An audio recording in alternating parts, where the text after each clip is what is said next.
बिस्मिल्लाहिर्रहमानिर्रहीम। अस्सलामुअलैकुम मुअज़्ज़ज़ ख़वातीन और हज़रात, हम आज की वीडियो में आपको खुशामदीद कहते हैं। दोस्तों, यहूदी हज़रत यूसुफ अलैहिस्सलाम की कब्र मुबारक ढूंढने के लिए इस कदर वक्त, मेहनत और पैसा क्यों खर्च कर रहे हैं? इसका जवाब बहुत ही हैरत अंगेज है। यहूदियों ने जब हज़रत यूसुफ अलैहिस्सलाम की कब्र पर कब्जा कर लिया तो उन्होंने कब्र खोलकर तस्दीक करना चाही। कब्र खोलने पर उन्हें क्या नजर आया जिसने यहूदियों की चीखें निकलवा दी और वो अपने तमाम तर मंसूबे में नाकाम हो गए। आज हम आपको इन तमाम सवालों के तफसील से जवाब देंगे कि हजरत यूसुफ अलैहिस्सलाम की कब्र कहाँ पर है और इस कब्र की बरकत से यहूदी क्या हासिल करना चाहते हैं और मुसलमानों के साथ उनकी कब्र पर यहूदियों का क्या झगड़ा है। मोअज़्ज़ज़ ख़वातीन और हज़रात, हजरत यूसुफ अलैहिस्सलाम बनी इसराइल के इब्तदाई पैगम्बरों में से हैं। हजरत यूसुफ अलैहिस्सलाम हजरत याकूब अलैहिस्सलाम के सबसे आखिरी से पहले नंबर वाले बेटे थे। हजरत याकूब अलैहिस्सलाम की आखिरी बीवी की औलाद थे। हजरत यूसुफ अलैहिस्सलाम के 10 भाई सौतेली माओ से थे और एक भाई सगा था जो उनकी अपनी माँ के बतन से पैदा हुआ था और उनका नाम हजरत बिन्यामीन था। इनके सबसे बड़े भाई का नाम यहूदा था, जिसकी वजह से आज भी यहूदी कौम का नाम यहूदी ही लिया जाता है। दोस्तों, हजरत याकूब अलैहिस्सलाम वो पैगंबर हैं जिनका लक़ब इसराइल था और इन्हीं की मुनासबत से यहूदी बनी इसराइल भी कहलाते हैं। हजरत याकूब अलैहिस्सलाम अपनी तमाम औलाद के साथ मौजूदा फलस्तीन, जिसे इस जमाने में कनान कहा जाता था, में रहाइश पजीर थे। फितरी हसद और रकाबत और हजरत याकूब अलैहिस्सलाम के लाड प्यार की वजह से हजरत यूसुफ अलैहिस्सलाम के सौतेले भाइयों ने हजरत यूसुफ अलैहिस्सलाम को एक गैर आबाद कुएं में डलवा दिया, जहाँ से उन्हें एक तजारती काफिले ने बचाया और इन्हें अपने साथ ले जाकर मिस्र में बतौर गुलाम फरोख्त कर दिया। ये सारा किस्सा कुरान करीम में हजरत यूसुफ अलैहिस्सलाम के नाम से मंसूब सूरह यूसुफ में मज़कूर है। मिस्र में बतौर गुलाम फरोख्त होने के बाद मुख्तलिफ मराहिल, कैदोबंद और आजमाइश से गुजरते हुए हजरत यूसुफ अलैहिस्सलाम बिलाखिर मिस्र के फाइनेंस मिनिस्टर यानी वजीर खारजा जैसी पोस्ट पर तैनात हो गए और उन्हें अल्लाह रब्बुल इज़्ज़त ने नबूवत भी अता फरमाई थी। और उसके बाद हजरत यूसुफ अलैहिस्सलाम ने अपने बाप और भाइयों को भी अपने पास बुला लिया और अल्लाह रब्बुल इज़्ज़त ने हजरत यूसुफ अलैहिस्सलाम की उम्मत में हजरत यूसुफ अलैहिस्सलाम के बेतहाशा मोहब्बत भी पैदा कर दी। हजरत यूसुफ अलैहिस्सलाम बेहद हसीन और जमील थे और इन्हें नबी अकरम सल्लल्लाहु अलैहि वसल्लम के निस्फ हुस्न के बराबर हुस्न अता किया गया था। हजरत यूसुफ अलैहिस्सलाम की जब वफात हुई तो वो मौजूदा मिस्र में ही रिहाइश पजीर थे और इन्हें वहीं पर दफन किया गया। हजरत यूसुफ अलैहिस्सलाम की तदफीन पर उनके अकीदतमंदों और उम्मतियों के दरमियान इख्तलाफ पैदा हुआ, क्योंकि हर शख्स चाहता था कि उन्हें उनके इलाके में दफन किया जाए ताकि उनकी बरकत से मुस्तफीद हो सकें।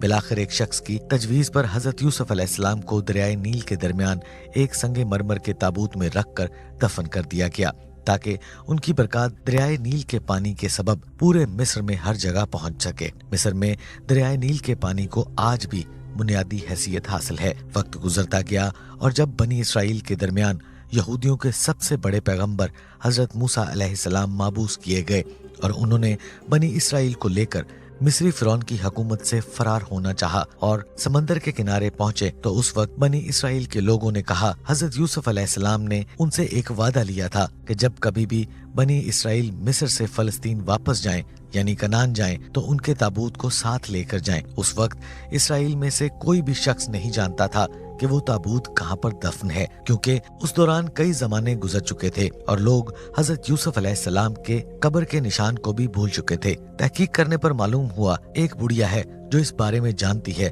और इसने हजरत मूसा अलैहिस्सलाम के सामने शर्त रखी कि अगर उसे जन्नत में हजरत मूसा अलैहिस्सलाम की हमसायगी और कुर्बत नसीब हो और उसका वादा उससे किया जाए तभी वो ताबूत की लोकेशन बताएगी, जिस पर हजरत मूसा अलैहिस्सलाम ने गुस्सा किया, लेकिन अल्लाह रब्बुल इज़्ज़त के हुक्म पर उनकी शर्त को तस्लीम किया गया। ये उस बुढ़िया की मदद से हजरत यूसुफ अलैहिस्सलाम का वो ताबूत हासिल किया गया जो संगे मरमर का एक बड़ा ही खूबसूरत ताबूत था और इसे लेकर हजरत मूसा अलैहिस्सलाम फलस्तीन आए। और उसके बाद तारीख में इस चीज का जिक्र नहीं मिलता कि हजरत यूसुफ अलैहिस्सलाम के इस ताबूत को फलस्तीन में कहां पर दफन किया गया। अगरचा हम मौजूदा मामले की तरफ आएं तो फलस्तीन में एक शहर है जिसका नाम नाबलस है। नाबलस पर कब्जे के लिए फलस्तीनियों और यहूदियों के दरमियान 50 साल तक लड़ाई जारी रही और तकरीबन 2 दहाई कबल यानी 20 साल पहले यहूदियों ने नाबलस पर कब्जा कर लिया। नाबलस पर इस कदर शदीद लड़ाई की एक वजह ये थी कि नाबलस में एक मजार है जिसके बारे में यहूदियों का अकीदा है कि वो मजार हजरत यूसुफ अलैहिस्सलाम का है, और इस पर मुसलमानों का कहना है कि ये एक मुसलमान बुजुर्ग का मजार है जिसका नाम भी यूसुफ अलैहिस्सलाम के नाम पर यूसुफ ही था। जब यहूदियों ने इस शहर पर कब्जा कर लिया और मजार यहूद के तसर्रुफ में आ गया, तो उन्होंने इस बात की तसल्ली करने के लिए कहा, क्या ये वाकई हजरत यूसुफ अलैहिस्सलाम का मजार है? इसकी खुदाई करना चाहिए। खुदाई पर उन्हें जिस कदर हैरत और खौफनाक हालात का सामना करना पड़ा, उसने यहूदियों की हिम्मत पस्त कर दी। हर बार खुदाई पर एक नहायत खौफनाक सांप किसी नामालूम जगह से निकल आता था, जिसे यहूदी पूरी कोशिश करने के बावजूद न मार सके। हार मानते हुए यहूदियों ने इस काम से हाथ खींच लिया, क्योंकि वो इस पर 50 साल तक जंग लड़ते रहे थे।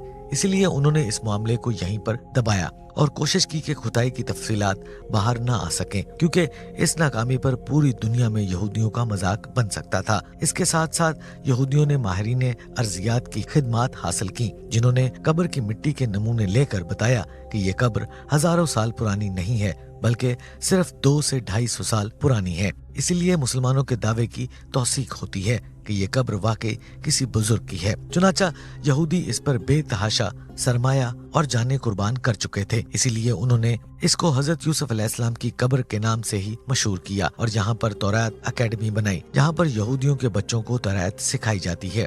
बाद में उन्होंने इस मजार पर एक फौजी चौकी बना दी, क्योंकि उनका अकीदा है कि हजरत यूसुफ अलैहिस्सलाम की कब्र की बरकत से वो हर जंग में फतह याब हो जाएंगे। हजरत यूसुफ अलैहिस्सलाम की कब्र के बारे में यहूदियों का ये अकीदा दरअसल यहूदियों के लिए इस कशिश का बायस है कि इसकी वजह से उन्होंने इस कदर लंबी और तवील जंग लड़के इस इलाके का कंट्रोल हासिल किया, लेकिन फिर भी ये अपने मकसद में नाकाम रहे।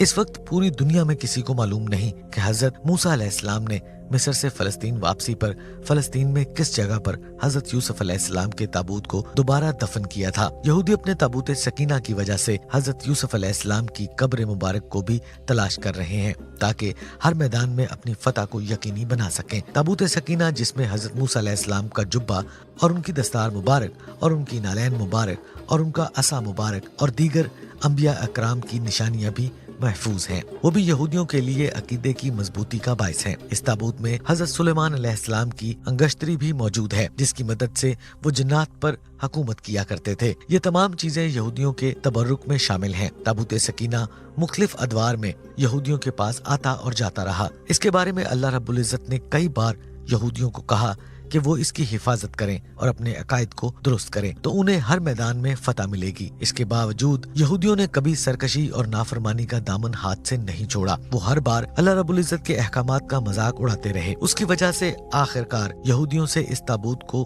आखिरी बात बख्त नसर में बाबल पर हमले के दौरान छीना, और इसके बाद किसी को इल्म नहीं कि ताबूत सकीना कहाँ है।